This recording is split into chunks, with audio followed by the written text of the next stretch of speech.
ಬಾಂಗ್ಲಾದೇಶದಲ್ಲಿ ರಾಜಕೀಯ ಅರಾಜಕತೆ ಸೃಷ್ಟಿಯಾದ ಬಳಿಕ ಈಗ ಹಿಂದೂ ದೇಗುಲಗಳನ್ನು ಟಾರ್ಗೆಟ್ ಮಾಡ್ತಾ ಇದ್ದಾರೆ ಅಲ್ಲಿನ ಜನ. ಶೇಖ್ ಹಸೀನಾಗೆ ಭಾರತದಲ್ಲಿ ಒಂದು ರೀತಿಯಲ್ಲಿ ಆಶ್ರಯವನ್ನ ನೀಡಿದ್ದಾರೆ ಎನ್ನುವ ಹಿನ್ನೆಲೆಯಲ್ಲಿ ಹಿಂದೂಗಳನ್ನ, ಹಿಂದೂ ದೇವಸ್ಥಾನಗಳನ್ನ ಟಾರ್ಗೆಟ್ ಮಾಡ್ತಾ ಇದ್ದಾರೆ.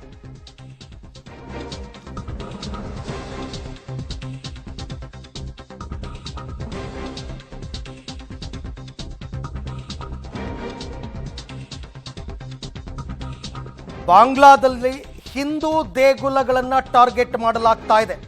ಢಾಕಾದ ಮೆಹರ್ಪುರದ ಇಸ್ಕಾನ್ ದೇಗುಲವನ್ನು ಧ್ವಂಸ ಮಾಡಿದ್ದಾರೆ ಕಿಡಿಗೇಡಿಗಳು. ರಾತ್ರೋರಾತ್ರಿ ಇಸ್ಕಾನ್ ದೇಗುಲ ಮತ್ತು ಮೂರ್ತಿಗಳನ್ನು ಉದ್ರಿಕ್ತರು ಧ್ವಂಸಗೊಳಿಸಿದ್ದಾರೆ. ಇಸ್ಕಾನ್ ಜೊತೆಗೆ ಅಲ್ಲಿ ಇದ್ದಂತಹ ಕಾಳಿ ದೇಗುಲ ಕೂಡ ಧ್ವಂಸವಾಗಿದೆ. ಶೇಖ್ ಹಸೀನಾಗಿ ಭಾರತದಲ್ಲಿ ಆಶ್ರಯ ಕೊಟ್ಟಿದ್ದಾರೆ ಅನ್ನುವ ಕಾರಣಕ್ಕೆ ಅಲ್ಲಿ ಹಿಂದೂಗಳನ್ನು, ಅಂದರೆ ಆ ದೇಶದಲ್ಲಿ ಹಿಂದೂಗಳು ಅಲ್ಪಸಂಖ್ಯಾತರು, ಹಾಗಾಗಿ ಅಲ್ಲಿನ ಅಲ್ಪಸಂಖ್ಯಾತರ ದೇಗುಲಗಳನ್ನು ಟಾರ್ಗೆಟ್ ಮಾಡಿ ಧ್ವಂಸ ಮಾಡ್ತಾ ಇದ್ದಾರೆ. ದೇವಸ್ಥಾನದ ಮೂರ್ತಿಗಳನ್ನು ಕೂಡ ಧ್ವಂಸ ಮಾಡಿದ್ದಾರೆ ಅಂತಕ್ಕಂಥ ಮಾಹಿತಿ ಬರ್ತಾ ಇದೆ. ಇದು ಢಾಕಾದ ಸಮೀಪ ಇರತಕ್ಕಂಥ ಮೆಹರ್ಪುರದಲ್ಲಿ ಇರತಕ್ಕಂಥ ಇಸ್ಕಾನ್ ದೇವಸ್ಥಾನ, ಅಲ್ಲಿನೂ ಕೂಡ ಒಂದು ಬ್ರಾಂಚ್ ಇದೆ. ಸೊ ಇಸ್ಕಾನ್ ದೇವಸ್ಥಾನವನ್ನು ಟಾರ್ಗೆಟ್ ಮಾಡಿ ಧ್ವಂಸ ಮಾಡಿದ್ದಾರೆ. ಕಾಳಿ ದೇವಸ್ಥಾನ ಧ್ವಂಸ ಮಾಡಿದ್ದಾರೆ. ಸಾಕಷ್ಟು ಜನ ಹಿಂದೂಗಳಿದ್ದಾರೆ. ಈಗ ಅಲ್ಲಿರ್ತಕ್ಕಂಥ ಹಿಂದೂ ದೇಗುಲಗಳ ಅರ್ಚಕರು ಮಿಲಿಟರಿ ಮೊರೆ ಹೋಗಿದಾರಂತೆ. ನಮ್ಮ ದೇಗುಲಗಳನ್ನು ಉಳಿಸಿಕೊಡಿ ಅಂತ. ನೋಡಿ, ಇಲ್ಲಿ ಪ್ರೊಟೆಸ್ಟ್ ಮಾಡ್ತಾ ಇರೋ ಫೋಟೋ ಕೂಡ ತಾವು ಗಮನಿಸ್ತಾ ಇದ್ದೀರಾ. ನಮ್ಮ ದೇವಸ್ಥಾನ ಅಂದರೆ ಅಲ್ಲಿನ ಅಲ್ಪಸಂಖ್ಯಾತರ ಪ್ರಾರ್ಥನಾ ಮಂದಿರಗಳನ್ನು ಗುರಿಯಾಗಿಸಲಾಗಿದೆ, ದಯಮಾಡಿ ಅದನ್ನು ಉಳಿಸಿಕೊಡಿ ಅಂತ ಅವರೆಲ್ಲರೂ ಕೂಡ ಸೇನೆಯ ಮೊರೆ ಹೋಗಿರ್ತಕ್ಕಂಥದ್ದು. ಯಾಕೆಂದರೆ ಈಗಾಗಲೇ ಅಲ್ಲಿ ಸೇನಾ ಆಡಳಿತ ಬಂದಿದೆ. ಸೊ ಇದು ಯಾವಾಗ ನಿಲ್ಲುತ್ತೆ ಅಂತಕ್ಕಂಥದ್ದನ್ನು ಇಮ್ಯಾಜಿನ್ ಕೂಡ ಮಾಡ್ಕೊಳಕ್ಕಾಗ್ತಾ ಇಲ್ಲ. ಸಾಕಷ್ಟು ದೊಡ್ಡ ಸಂಖ್ಯೆಯಲ್ಲೇ ಹಿಂದೂಗಳನ್ನು ಟಾರ್ಗೆಟ್ ಮಾಡ್ತಾ ಇದ್ದಾರೆ. ನಿಮಗೆಲ್ಲ ಗೊತ್ತೇ ಇದೆ ಯಾವಾಗಿಂದ ಇದೆಲ್ಲ ಶುರು ಆಯಿತು, ಮೀಸಲಾತಿ ವಿಚಾರ ಅಂತೆಲ್ಲ.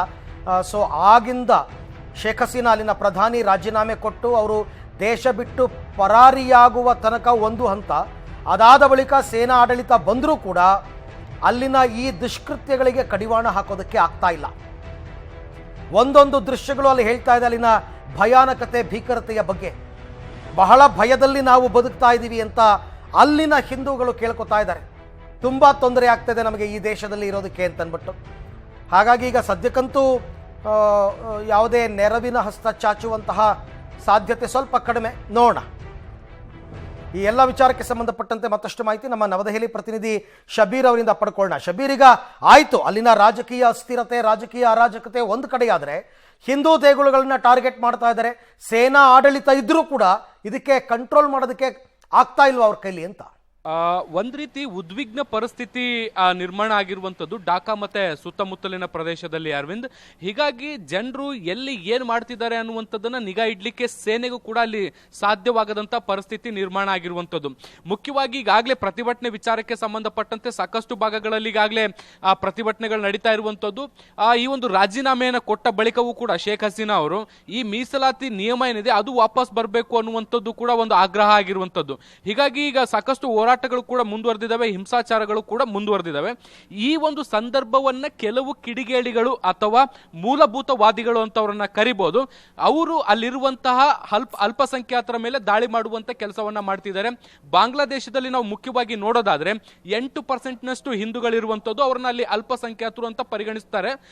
ಅಲ್ಲಿರುವಂತ ಏನು ಕೆಲವೊಂದಿಷ್ಟು ದೇವಸ್ಥಾನಗಳನ್ನ, ಅಲ್ಲಿರುವಂತ ದೇವರ ಮೂರ್ತಿಗಳನ್ನ ಧ್ವಂಸ ಮಾಡುವಂತದ್ದು ಅಥವಾ ಭಗ್ನ ಮಾಡುವಂತ ಕೆಲಸವನ್ನ ಕೂಡ ಈಗ ಮಾಡ್ತಿದ್ದಾರೆ ಅನ್ನುವಂತ ಮಾಹಿತಿಗಳು ಬರ್ತಾ ಇದಾವೆ. ಢಾಕಾ ಹೊರವಲಯದಲ್ಲಿರುವಂತಹ ಕೆಲವು ದೇವಸ್ಥಾನಗಳು, ಅದು ಮುಖ್ಯವಾಗಿ ಇಸ್ಕಾನ್ ಟೆಂಪಲ್ ಆಗಿರ್ಬೋದು, ಅಲ್ಲೂ ಕೂಡ ಒಂದಿಷ್ಟು ದಾಳಿಗಳಾಗಿದ್ದಾವೆ ಅನ್ನುವಂತ ಮಾಹಿತಿಗಳು ಬರ್ತಾ ಇದಾವೆ. ಅಲ್ಲಿರುವಂತಹ ಜನರು ಅಥವಾ ಆ ಹಿಂದೂಗಳು ರಕ್ಷಣೆಯನ್ನ ಕೂಡ ಸೇನೆಗೆ ಕೇಳ್ತಾ ಇರುವಂತಹ ಒಂದಿಷ್ಟು ವಿಡಿಯೋಗಳು ಕೂಡ ಈಗ ವೈರಲ್ ಆಗ್ತಾ ಇರುವಂತದನ್ನ ಗಮನಿಸ್ತಾ ಇದೀವಿ.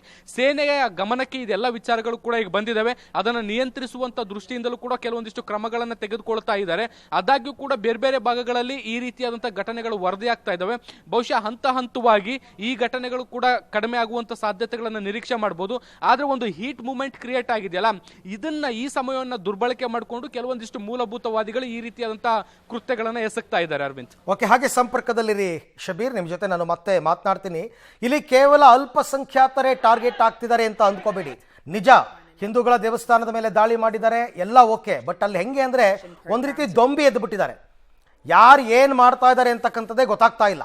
আমার জেঠু একজন অভিনেতা, আমার জেঠু একজন শিল্পী মানুষ, আমার বাবা একজন সাধারণ ব্যবসায়ী, আমার ভাই একটা ডাক্তার, আমার ভাই একটা টিচার, আমার নিজের ভাই বাবার সাথে ব্যবসা করে এবং আমি ছোট মেয়ে তার প্রবাসে, আমার বড় বোন তার বাড়িতে পিরোজপুরে। এই আমাদের পরিবার। আমার ভাইয়ের চেম্বারটা পর্যন্ত তারা ভেঙে ফেলছে। সে একজন ডাক্তার, সে তো কারো দল করে না। আমরা কার কাছে যাব এখন? যারা যারা এই যে এতদিন ধরে ছাত্রদের বিরুদ্ধে, ছাত্ররা চাইছে পরে করুক, সমস্যা নেই, কিন্তু আমাদের পরিবার তো আমরা কারোর সাথে ক্ষতি করে নাই। আমাদের তো মনে পড়ে না আমার বাবা মা কাকা কাকি কেউ ক্ষতি করে নাই, কোনো দিন কারোর সাথে বাজে কথা পর্যন্ত বলে নাই। কেন আপনারা আমাদের উপর অ্যাটাক করলো? এতদিন তো পোস্ট দেখতাম, সবার পোস্ট দেখতাম, কিন্তু ಆಕೆ ಬಾಂಗ್ಲಾ ಭಾಷೆಯಲ್ಲಿ ಮಾತನಾಡ್ತಾ ಇರೋ ಹಿಂದೂ ಮಹಿಳೆ, ಆಕೆ ಹೇಳ್ತಾ ಇರ್ತಕ್ಕಂಥದ್ದು, ನಮ್ಮ ಮನೆಯಲ್ಲಿ ನಮ್ಮ ತಂದೆ ಮೇಲೆ ದಾಳಿ ಆಯಿತು, ನಮ್ಮ ಸಹೋದರನ ಮೇಲೆ ದಾಳಿ ಆಯಿತು, 4-5 ಜನ ದುಷ್ಕರ್ಮಿಗಳು ಬಂದು ನಮ್ಮ ಅಣ್ಣನ್ನ ಎಳ್ಕೊಂಡು ಹೋಗ್ಬಿಟ್ರು, ನಮಗೆ ಇಲ್ಲಿ ಇರೋದಕ್ಕೆ ಭಯ ಆಗ್ತಾ ಇದೆ, ಯಾವ ಕ್ಷಣದಲ್ಲಿ ಏನಾಗುತ್ತೋ, ಯಾವಾಗ ದಾಳಿ ನಡೆಯುತ್ತೋ ಅಂತಕ್ಕಂಥದ್ರ ಬಗ್ಗೆ ನಮಗೆ ಭಯ ಇದೆ ಅಂತಕ್ಕಂಥದ್ರ ಬಗ್ಗೆ ಹೇಳ್ತಾ ಇದ್ದಾರೆ.